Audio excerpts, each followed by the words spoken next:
আজকে তোমাদেরকে একটা ওয়াশ কটনের দারুণ একটা কুর্তি দেখাচ্ছি। কালার কম্বিনেশন গুলো দেখো, গ্রিন আর ব্লু, একদম কিন্তু পিওর ওয়াশ কটন। যেটা আজরাক হয় সেই পিওর ওয়াশ কটনের মধ্যে দেখো আংরাক্ষা ডিজাইন মিক্স ম্যাচ করা আছে, কিন্তু দুর্দান্ত দেখতে একটা কুর্তির দামও খুব রিজনেবল।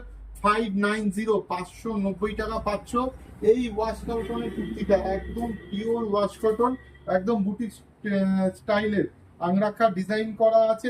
আবার এটা আজরাকের একটা করে প্যাচ করা আছে, হাতাতেও দেখো মিক্স ম্যাচ করা আছে, একদম মিক্স ম্যাচ ডিজাইন গ্রিন আর ব্লু। আরেকটা পেয়ে যাবে দেখো ব্লু আর রানী, দুর্দান্ত একটা কম্বিনেশনের জিনিস, দারুণ দেখতে। একটা দেখো আলাভাবে পুরো স্টাইপটা গেছে, সঙ্গে একটা এরকম ব্লক আসছে, দুর্দান্ত জিনিস। ডান দিকে পকেট থাকবে, লেন্থ 44 45 মোটামুটি এরকম পেয়ে যাবে, সাইজ পেয়ে যাবে 42 46। দাম মাত্র 590।